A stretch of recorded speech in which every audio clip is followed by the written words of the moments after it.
अष्टांग योग में जो सबसे मुख्य है, जिसके आधार पर बाकी योग की प्राप्तियां सिद्धियां होती है, वो है यम और नियम। पतंजलि महर्षि ने इस पर बहुत जोर दिया, जैसा आपको दिखाई पड़ रहे हैं कितने सारे सूत्र उन्होंने इस पर बताया। और ये केवल यहाँ योग साधन के लिए नहीं है, वेदांत साधन में भी, कोई भी साधन में, भक्ति साधन में भी, कर्म साधन में भी, सभी साधन में यम नियमों का पालन है। ये हमारी संस्कृति, जो भारतीय संस्कृति है, ये संस्कृति का यदि आप कोई जीवनचर्या यानी संस्कृति का जीवन का जो सामान्य बोलते हैं ना, जीवन शैली, लाइफस्टाइल जिसको हम बोलते हैं, वो यदि देखेंगे तो उसमें ये यम नियम बेस्ड ही सब कुछ है। आपने कभी सोचा इसका क्या कारण है? उसका ये कारण है कि हमारे धर्मशास्त्र, हमारे भारतीय संस्कृति का जो जीवन शैली है, ये आत्मा से परमात्मा के और एक यात्रा है, अथवा ये जो हम अपने को व्यक्ति मानते हैं, लिमिटेड मानते हैं, वो लिमिटेडनेस से अनलिमिटेडनेस में जाने के एक ट्रांसफॉर्मेशन है। यही हमारे पूरी संस्कृति का आधार है। और इसमें क्या करते हैं कि जो हम जन्म से ही, यानी एक जीव होने के नाते, एक प्राणी होने के नाते, जो जन्म से ही हमें कुछ अवश्य करना पड़ता है, जैसे भोजन आदि, तो इन सबको ही साधन बना देते हैं। इसलिए हमारे यहाँ साधन अलग से प्रतिपादित ऐसा नहीं, जो भी साधन बताया जाता है वो पूरा जीवन में जुड़ा हुआ होता है। यानी आपको जीवन में आचरण करते हुए करना, बैठ करके ध्यान करना या केवल एक पूजा करना, मंदिर में जाना, जैसे अन्य धर्मों में होता है, एक समय में वो करना, एक हफ्ते में एक दिन करना, वैसा नहीं है। पूरा लाइफस्टाइल ही साधन बनाते, पूरा लाइफ को साधन बनाते। ये बहुत महत्वपूर्ण है। इसलिए हम ये सोचते हैं कि गलत सोचते हैं कि हमें एक समय बैठ के ध्यान करना चाहिए, जब करना चाहिए, साधन हो गया, बाकी तो हम कुछ भी कर सकते। ऐसा हमारी संस्कृति नहीं करती। आप वो भी करो, लेकिन उसके साथ में वो बाकी सब प्रैक्टिस करना पड़ता है। इसलिए परिच्छिन्नता से अपरिच्छिन्नता की ओर, व्यक्ति से व्यापकता की ओर जो यात्रा है मन की, उसी को ही हम साधन करके, हमारी संस्कृति में वही है जो माइक्रोकॉस्म जिसको हम बोलते हैं, ये जो बॉडी माइंड इत्यादि है, इससे व्यापकता, मैक्रोकॉस्म जिसको बोलते हैं, व्यापक, तो माइक्रो से मैक्रो की तरफ, तो ये व्यक्तित्व से विराट व्यक्तित्व की तरफ, एक फैमिली से विश्व फैमिली की तरफ, ऐसा है। सारे आप कहीं भी देखो, यही चिंतन का मूल तत्व है। इसीलिए ये यम नियम जाने अनजाने में हम सुनते आ रहे हैं या कुछ ना कुछ इसी को करते आ रहे हैं। हाँ, ये तो सत्य है कि हमें इसमें स्पष्टता नहीं है, इसका फल के ऊपर चिंतन नहीं। हम सारे धर्म के साधन देखेंगे ना, तो किस पर आधारित है कि हमारे जो स्वाभाविक कर्म है, यानी जो नेचुरल टेंडेंसीज जिसको हम बोल सकते हैं, स्वाभाविक कर्म के प्रति जो प्रवृत्ति है सभी प्राणियों को जो होता है, वो है आहार, निद्रा, भय और मैथुन। आहार, निद्रा, भय, मैथुन, तो चार है। तो आहार सभी प्राणी आहार के लिए प्रयत्न करते हैं, पूरा जीवन उसी के लिए लगाते हैं। आप पशुओं को देखें जो दिन भर जो है खाना ढूंढने में लगता है, तो हम भी तो ही कर रहे हैं। दिन भर कर क्या है, सब कुछ खाने के लिए कर रहे हैं, भोजन के लिए कर रहे हैं। तो आहार ये भी सभी के लिए समान है, निद्रा ये भी सभी के लिए समान है, स्वाभाविक है। और भय, ये सब बोला ना, मृत्यु भय आदि से लेकर के जो भय होता है सबको होता है, कोई भी प्राणी को अपने जीवन के प्रति भय होता है, तो ये भी सबके लिए समान है। फिर मैथुन यानी अपने संतति को उत्पन्न करना, सभी प्राणी अपनी संतति को उत्पन्न करते रहते हैं, वो अपने अपने तरीके से करते हैं, कोई व्यवस्थित कोई अव्यवस्थित जैसा भी। तो ये चार है, ये चार को लेकर के हमारे शास्त्रों ने नियमित किया, इतना ही किया है। पूरा धर्मशास्त्र को अभी मैंने बोला ना कितने कितने बड़े बड़े ग्रंथ हैं, सारे टटोल के देखो इसी के अंतर्गत है। और इसको कराते हुए उसके साथ में आपको व्यापक दृष्टि कैसे आए, माने केवल अपने लिए ही सोचे मत। प्राणियां तो अपने लिए सोचती, दूसरे के लिए नहीं सोचती। कोई दान देने के बाद कोई सोचता है, अन्य प्राणी तो नहीं सोच सकते। लेकिन हमारी ये विशेषता है कि हम अपने लिए करते हुए दूसरे के प्रति भी सोचें, कि हम हमेशा एक सोशल एनिमल है ना, जिसका बोलते हैं सोशल एनिमल है, मतलब हम सोसाइटी के साथ ही जीना पसंद करते हैं, ये नेचुरली है वो। तो तब क्या है कि सोसाइटी से हम बहुत कुछ लेते रहते हैं, सोसाइटी की सहायता हम लेते रहते हैं, उसके बिना हमारा जीवन नहीं। तो हमें सोसाइटी के प्रति कुछ देना भी है, ये खाली देना नहीं, इससे क्या है हमारी व्यापक दृष्टि बनती है। इसलिए हमारे जीवन में जो गृहस्थाश्रम के लिए कहा गया, जब आप भोजन बनाते हैं वो भोजन अपने लिए भी रखो, सबके लिए रखो, उसी के साथ प्राणियों के लिए बाहर भूत बलि जिसको बोलते हैं, भूत प्राणियों के लिए बाहर डालो, और डालने के बाद ही भोजन करें। क्योंकि वो जो प्राणी है जो अन्न के अधिकारी है, आपके जो प्लेट में आया हुआ अन्न के अधिकारी केवल आप नहीं है, उसमें अन्य प्राणियों की भी दृष्टि है, अन्य प्राणियों का भी कुछ संबंध है उसमें, तो उसके लिए उधर दान देना। हमारे यहाँ सोसाइटी में ऐसा है कि प्राणियों को खाना देना मना है, मीन्स कहीं फेंकने का नहीं, कहीं रखने का नहीं। काव को, गाय को हमको रोटी देना है तो हम गाड़ी लेके कहाँ ढूंढने जाते, कहीं मिलेगी तो उसको खिलाते। यही तो समस्या हो रही है। अब मैं पिछले बार उसके पहले बार अभी अहमदाबाद में आया था, तो वहाँ वो लोग जो रोटरी क्लब वाले जो है एक प्रोग्राम 3 दिन का किया, तो उसमें मिलने के लिए आया। तो उसमें मैंने ये कहा, मैं सब जगह कहता हूँ कि देखिए अभी हमारी मानसिकता ऐसे हो गई, जब इसलिए मैंने इसको बोला अभी ये हम सोचेंगे इससे क्या हम निकालने वाले हैं, क्या हमें होगा, हम तो कर ही रहे हैं, लेकिन हम करना मात्र नहीं है, ये जो भी कुछ आपको प्राप्त करना है समाज भी उसको साथ देना पड़ेगा। क्योंकि दान तभी आप दे पाएंगे, कोई लेने वाला होगा। आप मुझे दक्षिणा देना चाहते हैं, मैं नहीं लेना चाहता हूं, तो आप क्या करेंगे, तो वो क्रिया तो बंद हो जाएगी। तो अब क्या है कि हम जब प्लान करते हैं, आजकल जो है सब सिटियों का प्लान्ड सिटीज बन रहा है, जैसे फॉर एग्जाम्पल आपको देखेंगे गुजरात में गांधीनगर है, और इधर तो पंजाब में चंडीगढ़ है, बहुत सारे शहर जो है प्लान्ड सिटीज बन रहे हैं, यानी उसके लिए व्यवस्था, सबको अलग अलग रहना वो इत्यादि। लेकिन उसमें पशुओं के लिए भी स्थान होना चाहिए, कुत्तों के लिए स्थान होना चाहिए। जब आप प्लान्ड सिटी बना रहे हैं तो केवल अपने लिए सोच रहे हैं क्या? आप देख रहे हैं कितने प्लान्ड सिटी बना है, वहां पशुओं को, गायों को रहने की जगह नहीं, पक्षियों को रहने की जगह नहीं, आपने पूरा घेर लिया, सब बना दिया। अब अभी गांधीनगर देखते हैं, गांधीनगर में बीच बीच में कुछ पेड़ पौधे उन्होंने छोड़ा, वो तो वातावरण की इसके लिए थोड़ा अच्छा है, लेकिन माने ये पॉइंट उसमें नहीं है। मैंने पूछा, वो हमारे एक मित्र है, वो अहमदाबाद में कॉर्पोरेशन में काम करते हैं, तो वो प्लानिंग इसमें है, तो मैंने पूछा आप इतने सब प्लान करते हैं, इसमें क्यों नहीं ये रख रहा है? जबकि आपको पता है कि चारों तरफ कुत्ते हैं, तो कुत्तों को रहने के लिए यदि आप एक जगह देंगे, वहां खाना देंगे, ठीक है, बाकी जगह से उसको भगाएंगे तो एक जगह जाके उतर रहेगा, आपने वो दिया नहीं।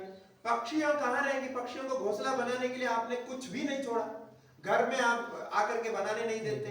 क्या आप बिजली के तार के ऊपर बनाएंगे? कहाँ बनाएंगे आप बताओ? तो आप पक्षी नहीं चाहिए क्या? तो ये देखिए कितना मतलब ये स्थिति है कि अच्छा आप ये चाहते हैं जहां मनुष्य रहे वहां कोई जंतु ना रहे। ये हो सकता है क्या? नहीं। ये संभव ही नहीं है, क्योंकि नेचर ऐसा करने नहीं नहीं देता। देगा। नेचर ऐसा कराएगा तो सारे आपके जो इको सिस्टम जो है इम्बैलेंस हो जाएगा। जैसा मैंने कहा, मच्छर को भी रहना पड़ेगा, कुत्ते को भी रहना पड़ेगा, क्योंकि ये प्रकृति का बनाया हुआ। आप इस पर क्यों नहीं सोच रहे? खाली अपने लिए सुविधा सोच रहे। आप मनुष्य के लिए पार्क बना रहे, वहां जो है पक्षियों को रहने नहीं देते, गाय को घुसने नहीं देते, प्रिय नहीं करने देते। तो गाय कहाँ रहेगी? गाय को नहीं रहने क्या? अब गौ सेवा करने के लिए आप तैयार है, तो उसके लिए गोचर भूमि आप प्लान के साथ बना के छोड़ो। कम से कम 4-5 एकड़ उसके लिए छोड़ो, तब देखना गाय वहां रहेगी। अब वो वहां खाना खिलाने वाला जाके खिलाएंगे, जो करना चाहेंगे। आप बाउंड्री बना के रखो, कोई बात नहीं, कम से कम उधर रहेंगे ना। गोचर भूमि नहीं है, पक्षियों के लिए जगह नहीं, कुत्तों के लिए जगह नहीं। फिर उनको रास्ते पे घूमते हुए, रास्ते पे सड़क पे गौ माता सोती है, फिर उनको उठाना पड़ता है, एक्सीडेंट हो जाता है, बच्चे लोग उनको तंग कर, क्या क्या परेशानियां हो रही। क्योंकि हम केवल अपने बारे में सोचते हैं। मनुष्य की इतनी स्वार्थ हो गई कि अपने बारे में सोचते हैं। वो वेस्ट को कचरे में डालेंगे, उसको जला देंगे, करेंगे, लेकिन वेस्ट नहीं होना चाहिए। आज एक कुछ दिन पहले एक स्टडी आया था, दुनिया में कितने फूड वेस्ट हो रहे, कितने लोग भूखा है। अभी 800 करोड़ जो है पूरे दुनिया की आबादी है, उसमें कम से कम 80 करोड़ लोग कम से कम बिना भोजन से मर रहे हैं। हम तो यहाँ शादी में इसमें कितने सारे भोजन वेस्ट करते हैं। कोई भी कार्यक्रम में आप देखिए, वेस्ट बहुत बड़ा जो है वहां बनता है। नित्य तो करते ही है। ये क्या है? क्या अवेयरनेस है? क्या एजुकेशन है? आप सोचिए। तो आप समाज से कुछ ले रहे हैं, तो वो ले रहे हैं, उसका पर्याप्त उपयोग करिए, कोई कम ना करिए, आप पर्याप्त उपयोग करिए, किंतु इतना अधिक ना लें जिससे कि वो उसी को काम नहीं आए, किसी को दूसरे को काम नहीं आए। ये बहुत खराब है ना। तो ये हमारा सिस्टम नहीं है। हमारा शास्त्र ये कहता है, यहाँ पहले आप पहले देखे होंगे, यदि आप 100 साल पहले पुराने जो राजाओं के जमाने में हर गांव के बीच में, हर शहर के आजू बाजू में गोचर भूमि करके थे। अभी उसको भी कब्जा करके तालाबों को कब्जा करते हैं, फिर क्या नालों को कब्जा करते हैं। कब्जा क्या नहीं कर रहे, सब जगह कब्जा कर रहे, खेत भी नहीं छोड़ा। अब ये भी नहीं सोच रहे, सब जगह मकान खड़ा कर रहे हैं। बाद में यदि भोजन के लिए खेती करना तो कहाँ करेंगे? मकान तोड़ करके कंक्रीट को निकाल के वहां खेती करेंगे। लग जाएगा। बनाते जा रहे विकास विकास विकास बोल के, पता नहीं क्या विकास कर रहे। तो ये सारे जमीन ही कब्जा कर दिया।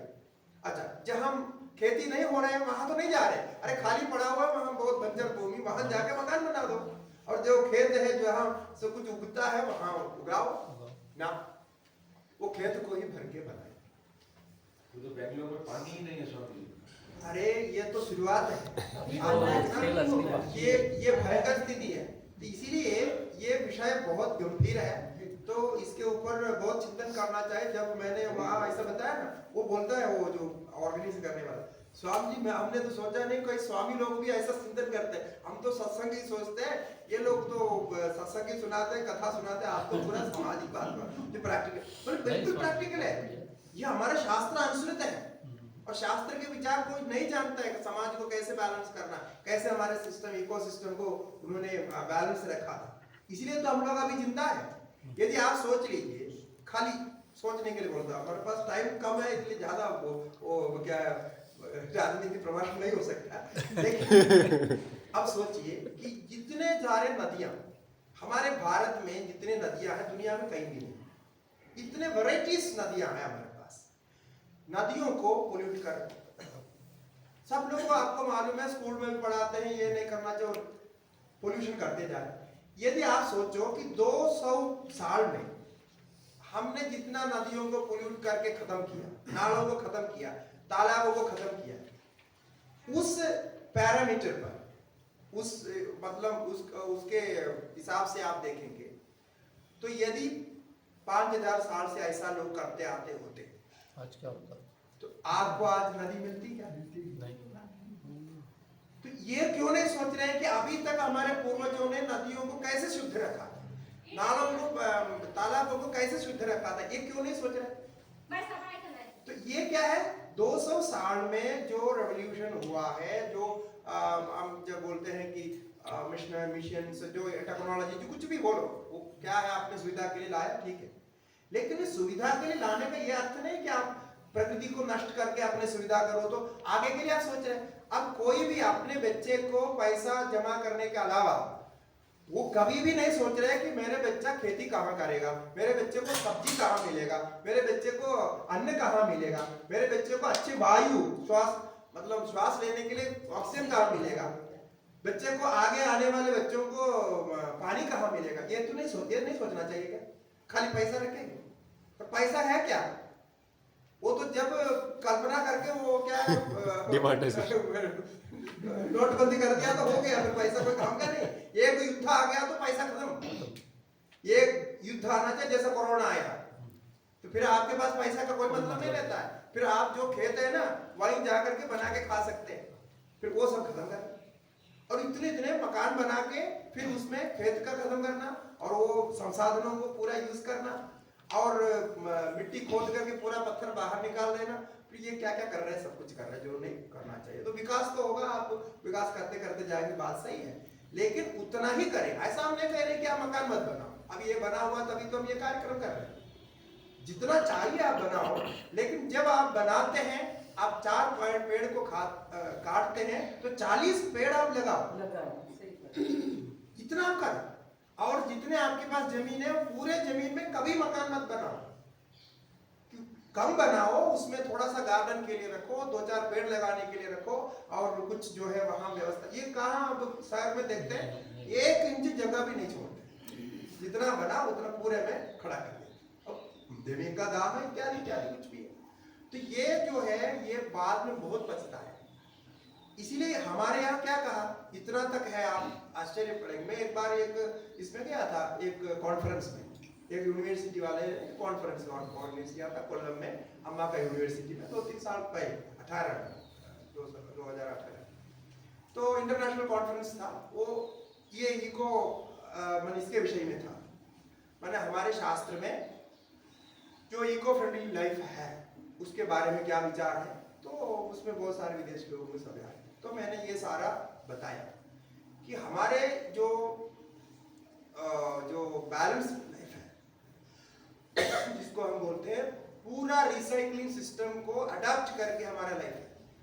यदि आप हिंदू धर्म के सारे नियम के अनुसार यदि जीने का अभ्यास करेंगे तो उससे कभी भी ये प्रकृति को हानि नहीं होगी। मैं इतने सारे उदाहरण दिए, इतने सारे उसमें वेद मंत्र दिए कि ये पूरा रिसाइकलिंग करने के लिए बोलते, और वहां आप ऐसे करेंगे। एक उदाहरण मैं देता हूं, वहां मनुस्मृति में ऐसे लिखा कि आप पेड़ तो काट नहीं सकते, पेड़ को काटना नहीं चाहिए। यदि आपके काम के लिए पेड़ काटते हैं तो पेड़ के पास जाके पूजा करना पड़ता है, पूजा करते हैं, मंदिर पढ़ते हैं, सब कुछ करते हैं, फिर पेड़ से अनुमति मांगते हैं कि मुझे एक पेड़ चाहिए, हमारा घर बनाना है, जो भी हो इसके लिए चाहिए, वो भी सूखा हुआ हो तो तब। यदि कच्चा पेड़ आप काटते हैं कभी भी, उसके लिए प्रायश्चित कहा, इतना था, अब किसी को पता नहीं। और जमीन खोद करके आप पत्थर निकालते हैं, मिट्टी निकालते हैं, उस पर वहां भी प्रार्थना है, वहां जाकर के भूमि माता से, धरती से प्रार्थना करते हैं, हमको थोड़ा आपको खोदना पड़ रहा है, गड्ढा बनाना पड़ रहा है, तो आप जल्दी से जल्दी आप भर देना इसको, मतलब ये खाली ना रहना चाहिए, आपको हम डिस्टर्ब कर। देखिए क्या कंसेप्ट है इनका। और ये जो पत्थर आजकल टाइल, वो क्या टाइल में ये सब खोद करके निकालते हैं ना, ये पत्थर मार्बल और ग्रेनाइट जो भी निकालते हैं, इसका भी उन्होंने विरोध किया। उन्होंने बोला कि पत्थर आप खोद करके निकाल सकते हैं, लेकिन वो स्वार्थ के लिए नहीं होना चाहिए, यानी अपने घर बनाने के लिए नहीं होना चाहिए। यदि पत्थर निकाल करके आप सामाजिक कोई मंदिर बना रहे हैं, समझो कोई ऐसे कार्य कर रहे हैं, उसके लिए आप जमीन से पत्थर निकाल कर सकते हैं। इसलिए आप पहले वाले घर, राजाओं के महलों इत्यादि देखिए, पुराने मंदिरों में देखिए, तमिलनाडु आदि में जाएंगे, बड़े बड़े मंदिर हैं, सब पत्थरों से बने हुए, लेकिन कोई घर पत्थरों से बने हुए नहीं मिलेगा, नहीं मिलेगा। अब उसका कुछ कारण है, वो तो ईंट बनाते हैं, जो भी उस समय था संसाधन उसी के हिसाब से। ये सारी बातें उसमें कहा है इसलिए कि हमारा लाइफ यहाँ पूरा नहीं हो रहा है। हम केवल अपने जीवन के लिए नहीं सोचना, हमें आगे आने वाले अपनी पीढ़ी परंपरा, आगे लोग क्या खाएंगे, ऐसा कोई भी प्रोजेक्ट, कोई भी देश नहीं बना रहा। सब लोग अपने अपने के लिए विकास, जो भी संसाधन को यूज करो और विकास करो, सुविधा बना दो। सुविधा बनाने के लिए, सुविधा बहुत अच्छी चीज है, ऐसे नहीं कि सुविधा अच्छी नहीं, सुविधा अच्छी चीज है, लेकिन वो प्रकृति को नाश करके, आने वाले पीढ़ी को नाश करके नहीं होना चाहिए। ये तो कोई नहीं कर रहा। तो इसीलिए ये सारे जो आधार है, तो जैसा आहार, निद्रा, भयमय, इसके अनुसार बनाया। तो आहार को भी संयमित किया, पूरा आहार विहार कैसे होना चाहिए ये बोला शास्त्र में। और क्या बोला? इसी प्रकार निद्रा, आप कभी भी निद्रा आते सो जाते, उसको संयमित किया। सुबह उठो, ये करो, संध्या वंदन करो, पूजा करो, योग करो, प्राणायाम करो, ये बोला। निद्रा को भी संयमित किया। फिर भय, भय से बचने के लिए जो जो आप करते हैं, इसके लिए भगवान के भजन करो, आश्रय करो, जैसे शास्त्रों का अध्ययन करो, फिर मनन करो इत्यादि सब कुछ बोला है। भय के लिए बहुत कुछ है। रोग निवारण, अब जो रोग का भय है उसके लिए शास्त्र ने रोग निवारण के लिए कहा कि आप ऐसे ऐसे आहार विहार करेंगे तो आपको रोग नहीं होगा, ये तो ज्ञात है। इसी प्रकार मैथुन, अब बच्चे पैदा करेंगे तो उसके लिए भी बच्चे पैदा करने का भी नियम है कि आप कब करना चाहिए, कैसा करना चाहिए, कितने करना चाहिए। ऐसा नहीं कि बच्चा पैदा होता रहेगा तो पैदा होते ही रहे, ऐसा नहीं, और कभी भी हो ऐसा भी नहीं, उसको भी संयमित किया। तो ये सारे संयम को मिला करके हम जीवन बताते हैं, साधन बताते हैं, और इसका फिर विस्तार होता है। बस अब भय से दूर होने के लिए आपको ब्रह्मज्ञान तक जाना पड़ेगा। यहाँ से शुरू होकर के धीरे धीरे भय से मुक्त होकर के आपको मोक्ष मिलेगा, क्योंकि भय से मुक्ति अभयम वही जगह प्राप्त हो, वहीं जाके मोक्ष प्राप्त होता है। तो ये आधार पर ये यम नियम बहुत मुख्य है। तो जितना हो सके अभी के हमारे परिस्थिति में इसको आचरण करने का प्रयास हमें करना चाहिए। इससे हित ही होगा, अहित नहीं होगा, कोई परेशानी नहीं होगी। तो ये हम बाह्य शौच के विषय में कह रहे थे। अब उसके बाद आंतरिक शौच का फल। अब देखिए, आंतरिक एक शौच का भी इतना बड़ा फल बता, ज्ञान तक प्राप्त होगा। सत्व शुद्धि सौमनस्यैकाग्र्येन्द्रिय जयात्मदर्शन योग्यत्वानि च। सत्व शुद्धि सौमनस्यैकाग्र्येन्द्रिय जयात्मदर्शन योग्यत्वानि च। सत्व शुद्धि सौमनस्यैकाग्र्येन्द्रिय आत्मदर्शन योग्यत्वानि च। तो ये तो आंतरिक शौच से सत्व शुद्धि होगी, मन शुद्ध होगा। मन शुद्ध होगा तो मन में जो जो विचार आएगा वो स्पष्ट होगा, और ज्ञान स्पष्ट होगा, आत्मा का भान होगा। ये सारा प्रयोजन सत्व शुद्धि का है, आप जानते हैं। अंतःकरण शुद्धि के लिए सब साधन। और उसी से सौमनस्य, सौमनस्य माने मन प्रसन्न रहेगा, मन की प्रसन्नता, ये भी हम सभी चाहते हैं। ये भी शौच से आता है, मन को शुद्ध रखने से आता है।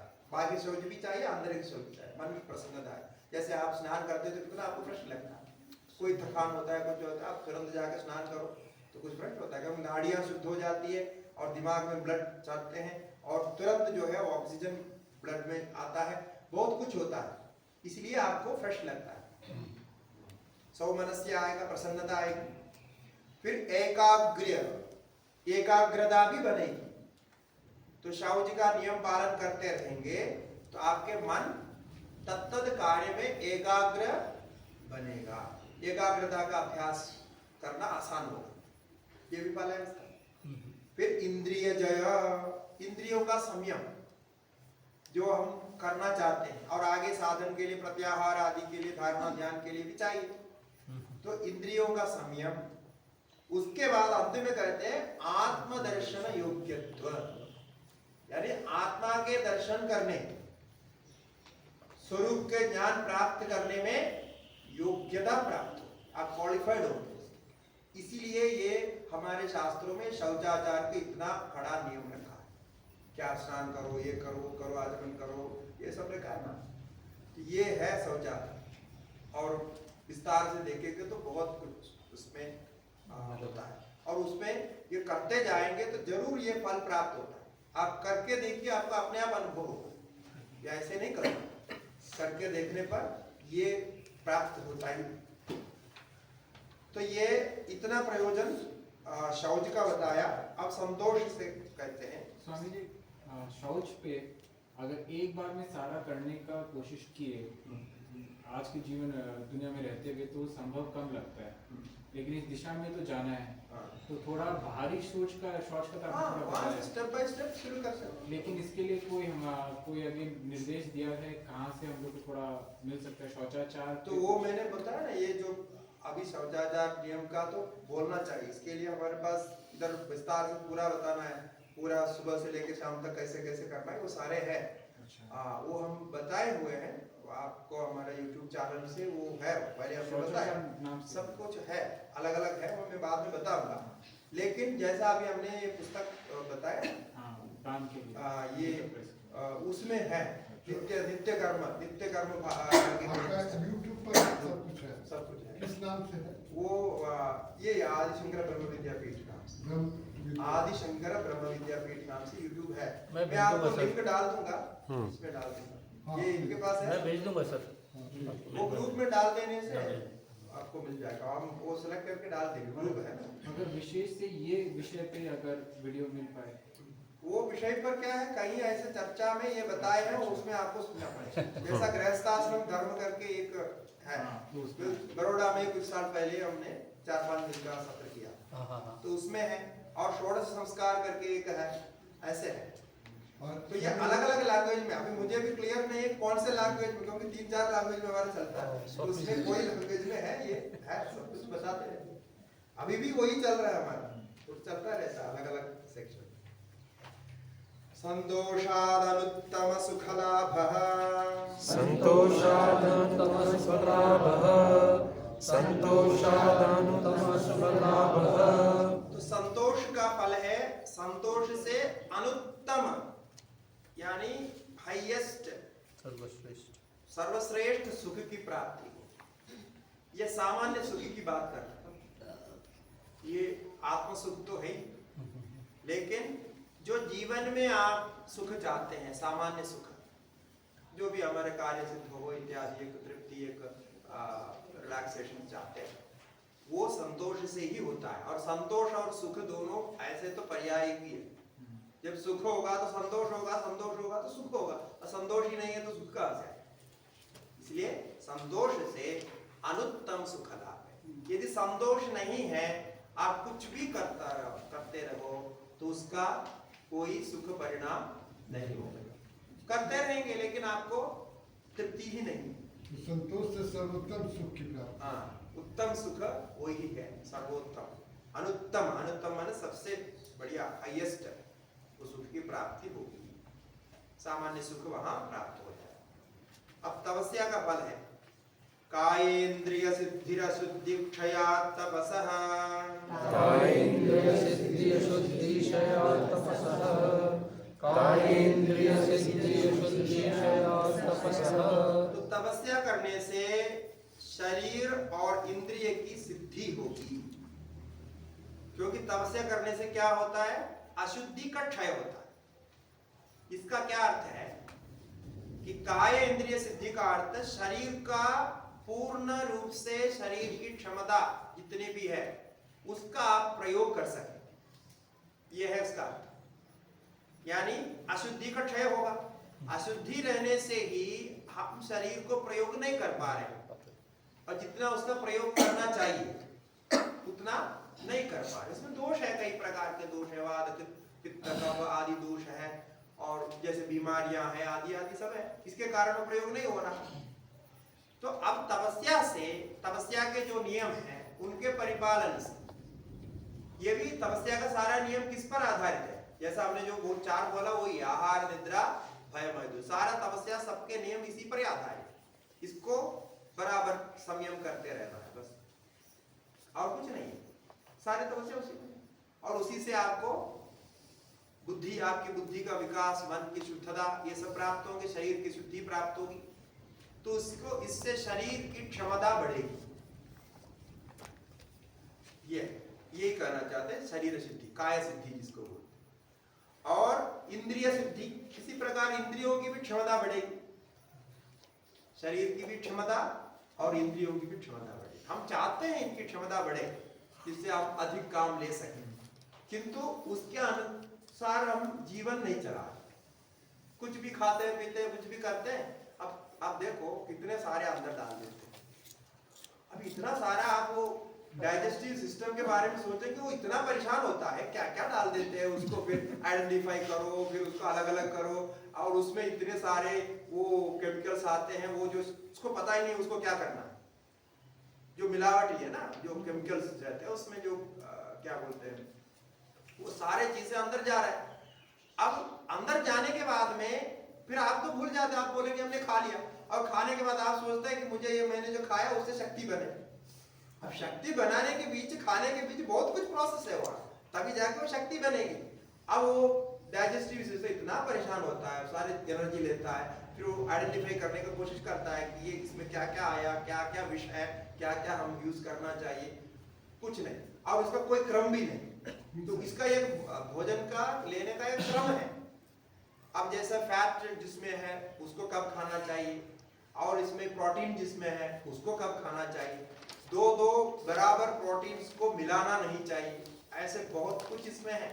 वो सारे जो है वैसे डॉक्टरों को बताना चाहिए था, पहले रोगियों को सबको सिखाना चाहिए कि ऐसे ऐसे खाना है, कोई नहीं सिखाता। नहीं स्वामी जी, इसकी वजह से क्या है कि हमारा लिवर जो एंजाइम प्रोड्यूस करता है वो कंफ्यूज हो जाता है। हाँ, और इसकी वजह से आज एक नया डिजीज हो गया, नॉन अल्कोहलिक सिरोसिस। हाँ, अल्कोहल नहीं लेते फिर भी सिरोसिस हो गया। हाँ। और वो सिरोसिस लास्ट ये मार्च में मेरे पास मेरा एक पेशेंट आया था, हाँ। 13 ईयर्स का, 13 साल का बच्चा था, उसको सिरोसिस हो गया। ओहो, और उसका 55% लिवर डिस्टर्ब हो गया। वो देखो ये बहुत प्रॉब्लम है, क्योंकि बाहर से जो भी जो पैक्ड फूड है ना, जंक फूड जिसको कहते हैं, वो सब में इतने सारे केमिकल डालते हैं कि वो खराब नहीं होने के लिए डालते हैं। बात सही है, खराब नहीं होने, प्रिजर्वेटिव है वो प्रिजर्वेटिव डालते हैं। खाना के बाद खाना कुछ खराब लोग नहीं होता, लेकिन आटा बॉडी जो खराब फैट मिलता है हाँ। उसमें केमिकल डाला जाता है। साहब, वो तो डालेंगे। अगर नहीं डालेंगे तो खराब अच्छा ये क्या है, खराब नहीं होने के लिए डालते हैं। सिंपल मतलब एक आप बच्चे भी समझने लायक एक लॉजिक है।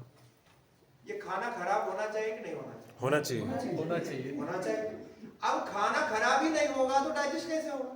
क्योंकि डाइजेस्ट होने के लिए खाने में जो खराब होने का स्वभाव है उसी से डाइजेस्ट हो रहा है। आप जो है टमाटर लाके रखेंगे अभी मार्केट में जो मिलता है, हमारे एक स्वामी जी जो है एक बार वीडियो बना के दिखाया, 1.5 महीने पहले एक टमाटर लाके रखा, वो वैसे का वैसे रहा, वो न खराब होता है, न सूखता है, न कुछ होता है। अब वही टमाटर आप काट करके खाओगे वो वैसे ही जाएगा, वो भी वहां भी खराब नहीं होगा, क्योंकि उसमें ऐसा डाल के रखा है भाई, वो कहीं भी खराब होने का कोई चांस नहीं। अब पेट जो है परेशान हो जाता है, अंदर जाने के बाद इसको क्या किया जाए, कंफ्यूज हो जाता है और सिस्टम पूरा बिगड़ जाता है। वो क्या क्या प्रोड्यूस करते हैं, क्या क्या ये करते हैं, और फैट अलग नहीं हो पाता है तो फैट जाके जम जाते हैं, और उससे जो केमिकल आता है उसको किडनी साफ नहीं करते, क्योंकि किडनी के इसमें भी नियम है क्या क्या वो कर सकते हैं, वो जितना कर सकते हैं उतना ही केमिकल को साफ करता है, और उससे अधिक आप डाल दिया और वो उसको पता ही नहीं है वो उसको केमिकल का क्या करना है, वो जाएगा ब्लड में जाके कहीं जम जाएगा, फिर वो कैंसर होगा, वहां कुछ होगा, ये सारे होता है। बिल्कुल सिंपल थियरी है शरीर का, कॉम्प्लिकेटेड है लेकिन सीधा सीधा है। आप वैसे ही चीज उनको दे दो।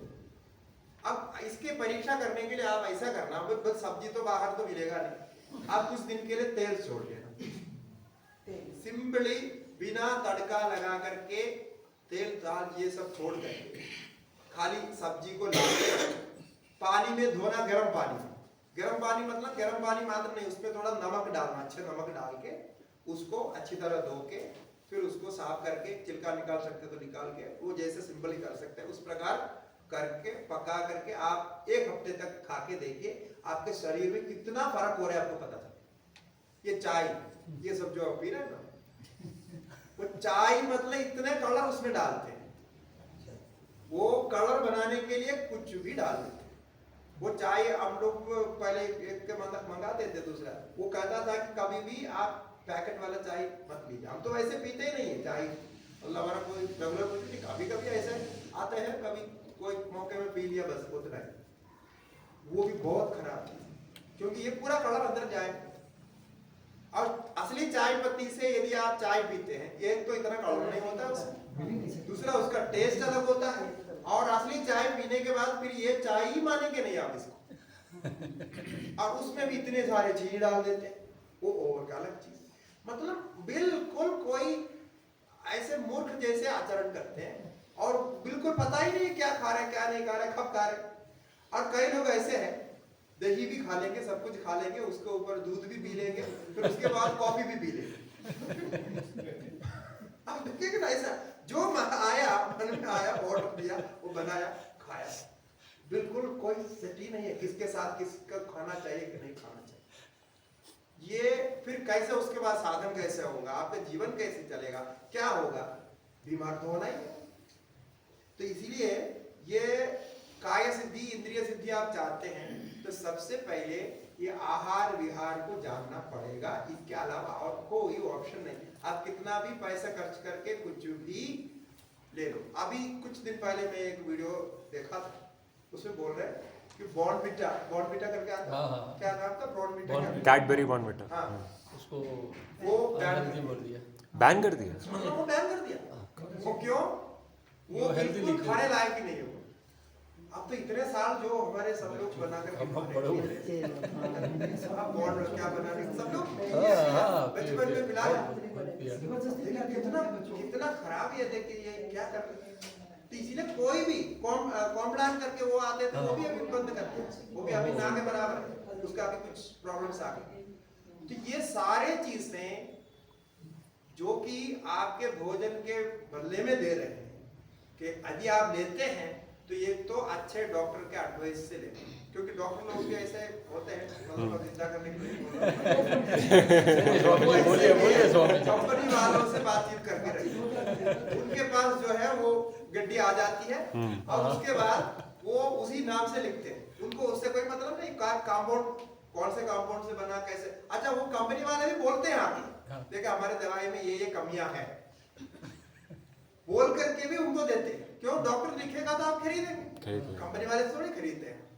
तो वो उसको पता रहता है, वो सच्चा बोल देते हैं, ये प्रॉब्लम इस दवाई में है, ये साइड इफेक्ट उसको है, तब भी वो लोग लेते हैं क्योंकि उनको पैसा देते हैं, उस हिसाब से चलता है। अब आप किसको विश्वास करेंगे? देखिए, इसीलिए दूसरे को विश्वास करना, दूसरे पर डिपेंड करना छोड़ दीजिए। अपना संवेद सोच करके जो आपको अनुकूल लग रहा है अनुकूल रखे, और एक ही खाना साल भर नहीं खाना है, भोजन बदलते रहना, कुछ आइटम बदलते रहना है, वो बनाने का सिस्टम बदलते रहना है, ये सब करना पड़ेगा। बहुत कुछ उसका जो है ये है, तब जाकर के आपके शरीर और मन जो है ठीक हो सकता है। और अच्छा भोजन किया तो आपका मन अच्छा हो जाता है। ये आप करके देखिए, भोजन बदल के वो कुछ समय ये करके देखिए, बिल्कुल वो कर सकते। अभी करने के पहले मैं ये भी बोलता हूँ, नहीं तो मैंने बोल दिया कर दिया, फिर कुछ हो गए बोले कि नहीं स्वामी जी ने बोला मैं कर दिया, ऐसा नहीं। पहले आपके अभी के बॉडी की स्थिति जांच लेना है, क्योंकि अभी आप नमक बंद करेंगे, हो सकता है फिर आप चक्कर आके गिर जाए, चीनी बंद करेंगे, हो सकता है लो शुगर हो जाए, फिर वो भी प्रॉब्लम हो जाए। तो कई चीजें हो सकती है, इसलिए ये डॉक्टर से कंसल्ट करके कि अभी की स्थिति क्या है, इसमें क्या क्या मैं परिवर्तन कर सकता हूँ, वो तो आपको केमिकल कॉम्बिनेशन देखना पड़ेगा, देख करके समझ करके फिर उस हिसाब से आप रेगुलेट करते जाइए। पूरा सिस्टम बहुत अच्छा है, लाइफ के लिए बहुत अच्छा। बट स्वामी जी, फिर ये दुनिया चलेगी कैसे? क्योंकि सुबह योग वाशिष्ठा में प्रेमानंद जी बोलते हैं कि ये संसार एक व्यवसाय केंद्र है, तो अगर हम बीमार नहीं पड़ेंगे तो डॉक्टर जितने भी लोग हैं उनका घर कैसे चलेगा? या जो कोई मतलब अगर मैं कुछ मीठा नहीं खाऊंगा तो मेरा मतलब डेंटिस्ट का मतलब कैसे होगा ये? आप मतलब ये कैपिटलिज्म कैसे होगा फिर? आप बस ये बताएं। वही तो बात है, ये आपने सही बात कही। हम शरीर को नहीं देख रहे, मनुष्य का जीवन को भी नहीं देख रहे। अभी का समय है कैपिटलिज्म का, संपत्ति बढ़ानी है, सबके पास पैसा चाहिए, यही तो मैं कह रहा हूँ। दवाई बनाने वाले कंपनी कैसे चलेगी, दुकान कैसे चलेगी जब बीमारी नहीं है? तो अब समझो, अभी जो दवाई बनाने वाले कंपनी वाले हैं, हम लोग भी जानते हैं 2-4 लोग, और डॉक्टर है, वो भगवान को जाके क्या प्रार्थना करेंगे? हमारे भगवान ज्यादा से ज्यादा बीमारी हो जाए, जल्दी और एक बार कोरोना आ जाए तो फिर हमारा जो है बैंक बैलेंस बढ़ेगा, फिर ये ठीक। ये तो प्रार्थना है हाँ, कि वो तो ठीक है। नहीं ऐसा कोई करता है नहीं, वो मैं मजाक में बोल रहा हूँ, लेकिन किसी को ये नहीं कर, लेकिन होता है ऐसा, मैं जानता हूँ ऐसा। कई लोग ऐसे हैं, वो बोलते हैं मुझे हमारा धंधा नहीं चल रहा है ना। डॉक्टर्स जो क्लिनिक खोल के बैठे हुए, तो मैं बोलता हूँ अच्छी बात है, आपके धंधा नहीं चल रहा, मतलब लोग सोचते हैं अच्छी बात है, हमारा घर कैसे चलेगा, ये बात हो। तब क्या करते हैं, ये आयुर्वेद है उनका जो क्वालिफिकेशन आयुर्वेद में, वो क्या करते हैं एलोपैथी भी मिलाते हैं, और आयुर्वेद दवाई में एलोपैथी जो है फूट करके डाल देते हैं, तो क्या क्या कर देते हैं जो बिल्कुल अनैतिक, मौलिक रूप से ऐसे गिरे हुए जो डॉक्टर है, ऐसे गिरे हुए जो लोग हैं, वो कौन किसको मदद करा, वो अपने ही हानि पहुंचा रहे। तब मैं वो एक को कहा था, हमारा एक मित्र था, लेकिन बाद में मुझे पता चला ये ऐसे ऐसे करता है, उसके पास लोगों का, क्योंकि जल्दी होता नहीं, लोग तो आयुर्वेद डॉक्टर विश्वास करके उसके पास आते हैं, वो तो अंदर ये कूट करके खिला और फिर ऐसे करके खिला।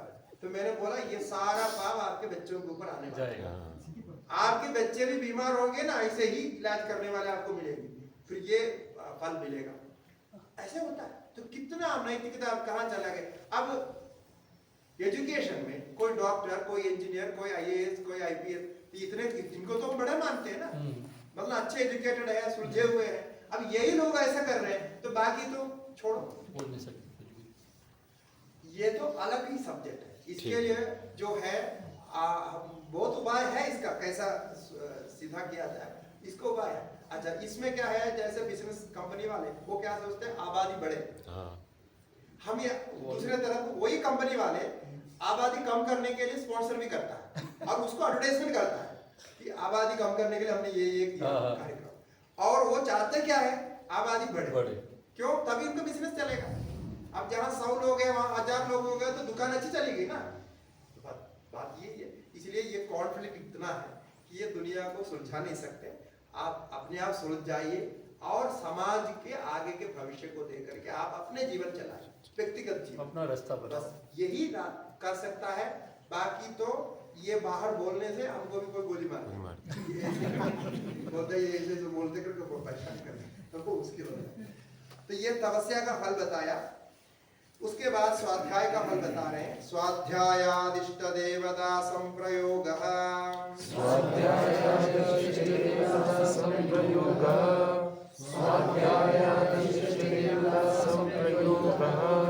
कहते हैं स्वाध्याय करके भगवान के भजन करने से, जप तप ये सब करने से इष्ट देवता, आपके जो इष्ट देव हैं उनका दर्शन हो जाता है। इष्ट देव का दर्शन, ये संप्रयोग का मतलब आपके सामने प्रत्यक्ष दर्शन होगा। ये कैसे होगा? स्थूल रूप से नहीं होता है, सूक्ष्म रूप से आपको दर्शन मिलेगा। जैसा आप स्वप्न में दर्शन करते हैं ऐसे ही आपको दर्शन मिलेगा। ये मानते हैं, ये सांख्य भी मानते हैं, ऐसे योगी भी मानते हैं, और सभी हमारे दार्शनिक मानते हैं देवताओं का दर्शन होता है। तो देवता आविर्भूत होते हैं और दर्शन देते हैं, तो अपने इष्ट देवता का दर्शन। स्वाध्याय में सब कुछ आ गया। आप जो मंत्र जप करते हैं और पारायण करते हैं, कुछ भी करते हैं, वो सब ओंकार जप करते हैं। ओंकार तो उत्तम अधिकारी के लिए बोला था वहां, तस्यवाद प्रणव। ये तो बाकी सब स्वाध्याय है। ये करने पर इष्ट देवताओं का संप्रयोगी उपासना जिसको हम कहते हैं। तो स्वामी जी, इष्ट देव का दर्शन मिलना और जो हमारा कैवल्य तक का यात्रा है उसके बीच में कोई संबंध है? नहीं, बहुत संबंध है। इष्ट देवता का दर्शन मिले तो उनके जो समर्पण भाव है वो बढ़ेगा। जैसे आपकी भक्ति बढ़ेगी, समर्पण बढ़ेगा, आपको पूरा विश्वास आएगा, पूर्ण समर्पण होगा तो बात बन गई। तो ईश्वर प्रणिधान सूत्र लेंगे, समाधि सिद्धि ईश्वर प्रणिधानात्,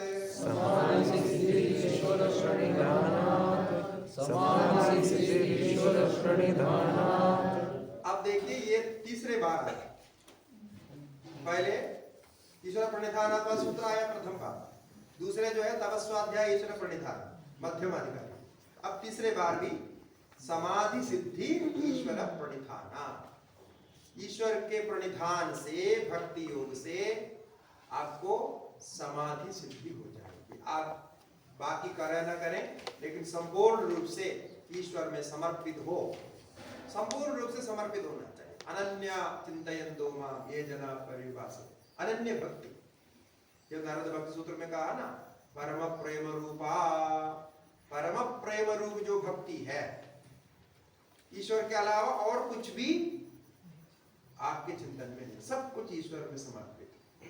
ऐसे भक्ति हो तो आपको उस भक्ति में मन को लीन करते करते, जैसे मीरा भाई को अनुभव हुआ, जैसे रामकृष्ण परमहंस जी को समाधि का अनुभव हुआ, वो तो भजन करते करते भाव समाधि में चले जाते हैं, बिल्कुल मन लय हो जाता है, क्योंकि वो भाव इतना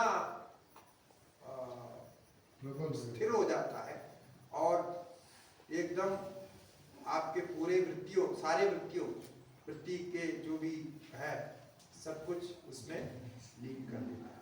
तो ये जो लोग इमोशनल है, यानी जो अपने मन को इमोशनल भाव में रखते हैं, उनके लिए ये अनुकूल साधन होता है, ये भक्ति योग।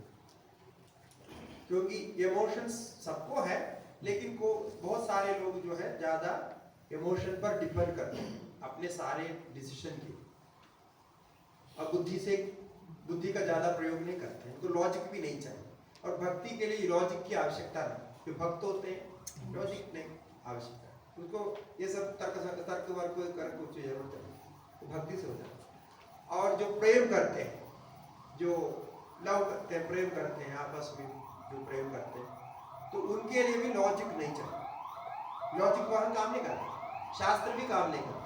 हम देखा है ना, जैसे कोई लड़का या लड़की आपस में प्रेम करते हैं, वो ये हो जाता है तो साथ में फिर सब कुछ छोड़ देते, वो घर को भी छोड़ देते, सबको छोड़ देते, किसी का नहीं सुनते। क्यों होता है?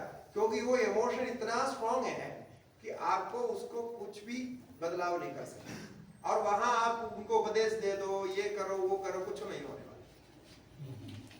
ऐसा होता है, इतना बलवान होता है। ऐसे ही भक्ति है, भगवान में आ गया तो कुछ और कोई संबंध किसी से कुछ नहीं होगा। ये समाधि मुझे शंकर, ये अपने शुरुआत में जो बताया ईश्वर और प्रकृति दो ही है। हाँ, अब ईश्वर तो सर्व समर्थ और ज्ञान स्वरूप है जी, उसी की तो ये करने के कह रहे। हाँ वही सूची। और एक हो गया प्रकृति, उसको तो कोई जरूरत नहीं, हाँ, वो तो जड़ है, चेतन की मदद से ही वो कार्य करती है।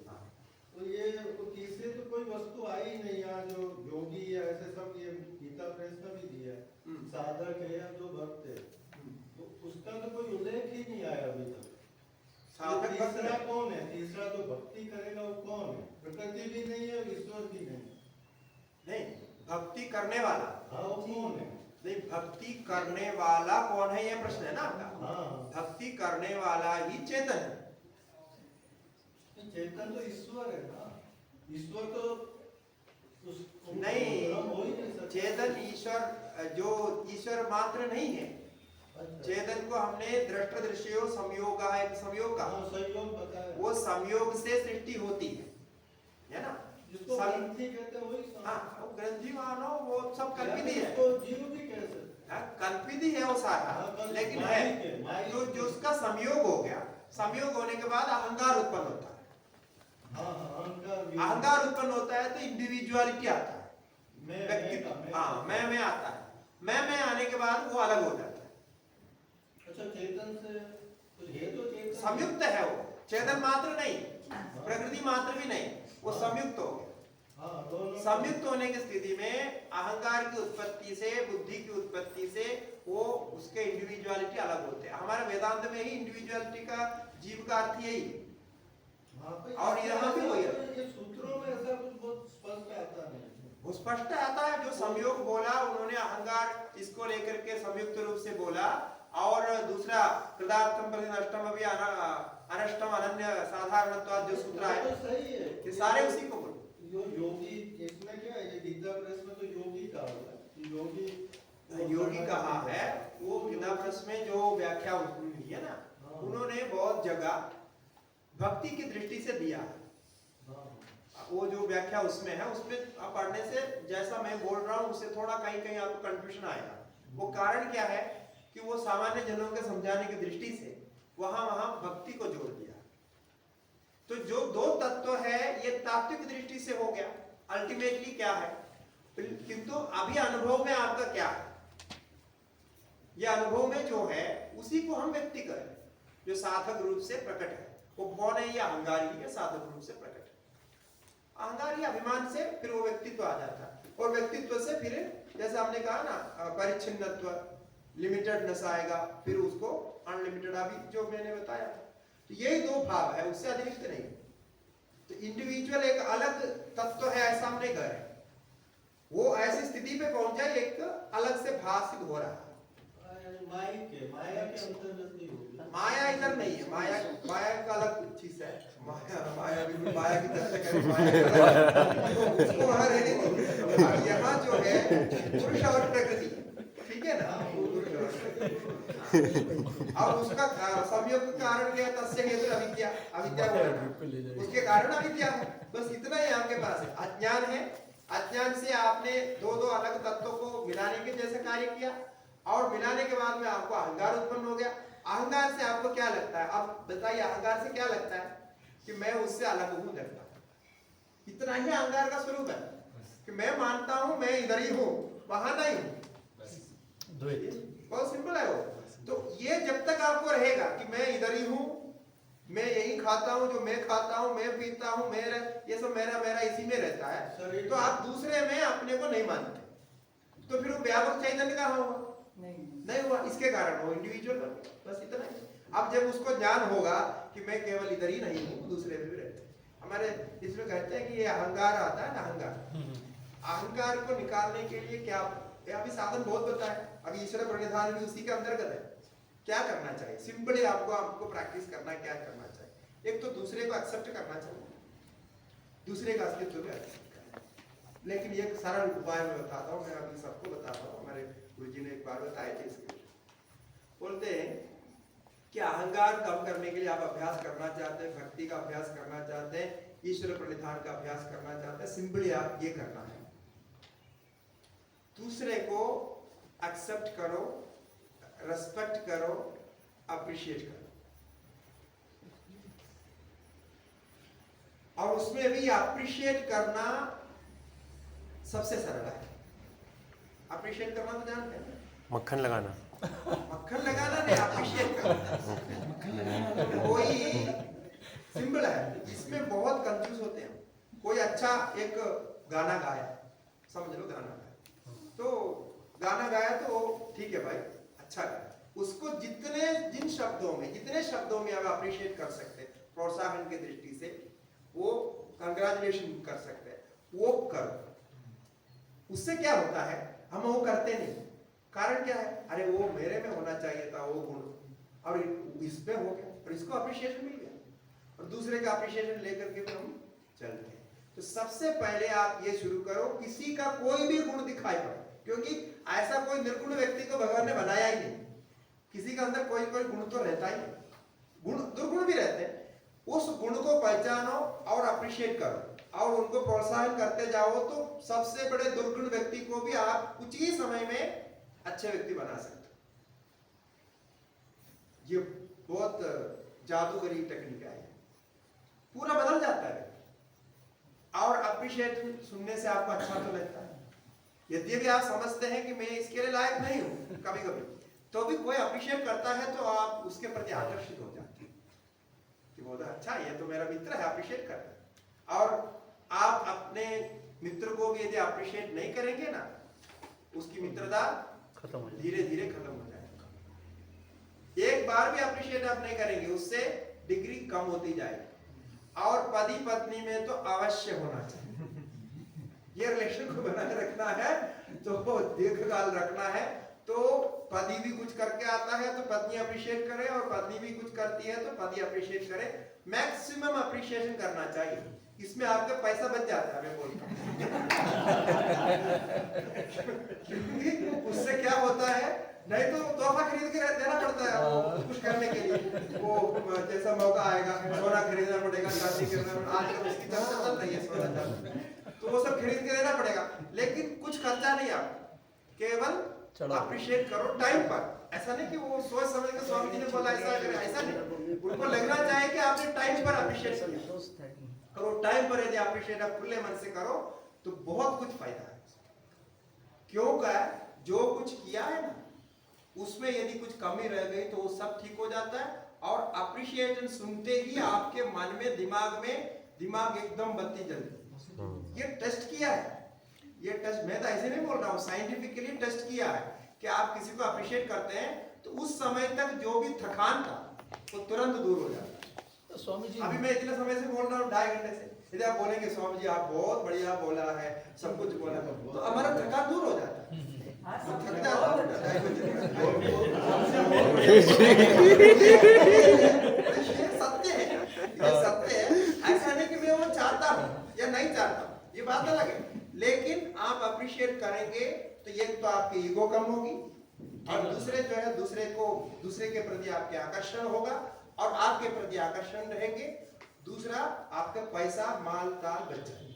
स्वामी जी, ये चित्त प्रसाद का गुण है, ये चित्त प्रसाद का गुण है, मुदिता, इसे मुदिता बोलते हैं। क्योंकि हम मुदित का है, हाँ। मैत्री करुणा मित्रोपेक्षणा जो का, वही वहां भी मैंने कहा। हाँ, तो ये और ये अहंकार की, अभी हम विषय का अहंकार है, अहंकार कैसे कम करा। तो आपके इसमें क्या है कि आप दूसरे को भी वही आनंद का अनुभव कर रहे हैं, दूसरे में भी।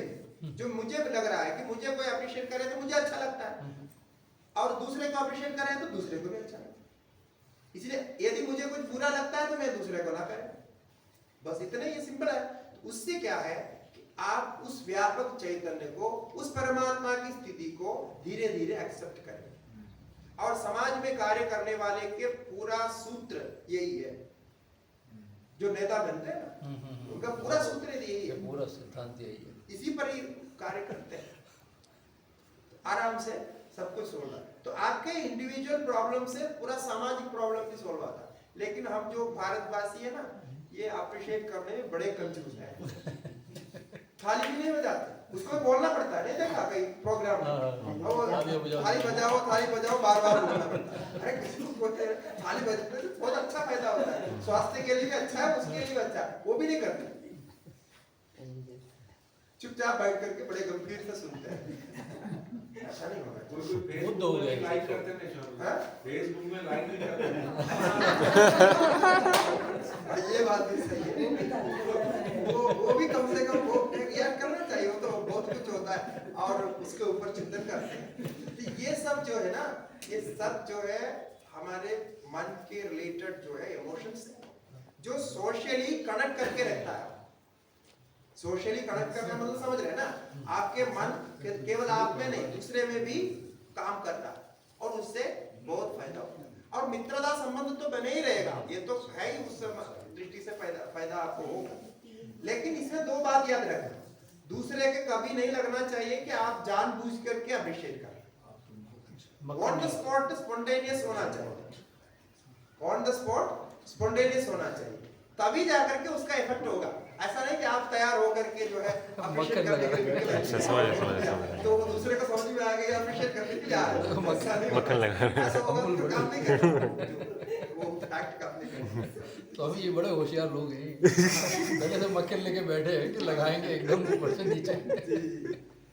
ऐसे होता है, कभी ऐसे होता है, और कभी कभी ऐसा कुछ काम करके आप उनको पैसा देना चाहते हैं, मतलब आप पैसा कम करके देना चाहते कुछ भी समझ, और खाली आप अच्छे जो है शब्दों में अप्रिशिएट करो। दुकानदार भी, मेरा अनुभव है, मैं बोल रहा हूँ, दुकानदार भी पैसा कम करता है, और कभी कभी फ्री, तो हम संत लोग फ्री, आप ले जाओ बोलता है, खाली एक अप्रिशिएशन से, कुछ नहीं किया तो कितना फायदा है। देखो ऐसे सब देगा कहीं भी आप, क्योंकि ये एक हमारे बेसिक इमोशंस में है, ये इमोशन है कि हमें कोई अच्छा माने, बस ये है इमोशन का बेस। पर कोई भी माने तो हम उनको उसके पीछे जाते हैं, ये सब है। अभी बहुत सारे आपको रहस्य बता दिया, तो अभी ये है, ये समाज के लिए हम बता रहे हैं, हम शास्त्र के लिए, ईश्वर के प्राप्ति के लिए सब कुछ कर रहे हैं, किंतु ये सच्चाई में हमें प्रैक्टिकल जीवन में ही इसको अपनाना पड़ता है। उसके अलावा कोई ये खाली पढ़ने से, ज्ञान करने से कुछ नहीं होने वाला, खाली इंफॉर्मेशन मिलेगा, आप करके देखो, करके अनुभव करो तो स्वतः आपको वो आनंद आएगा। ये ऐसा होता है।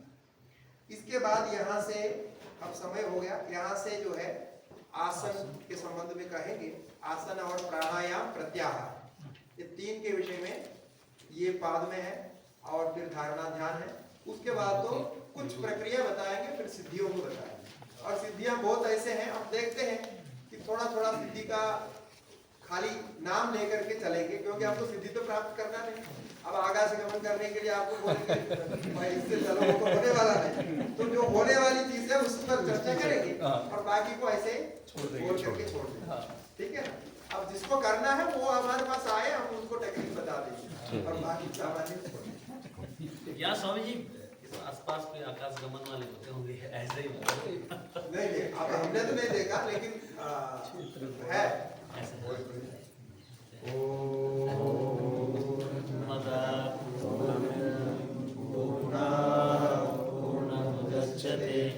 पूर्णस्य पूर्णमादाय पूर्णमेवावशिष्यते। ओम शांति शांति शांति। श्री गुरुभ्यो नमः। हरि ओम।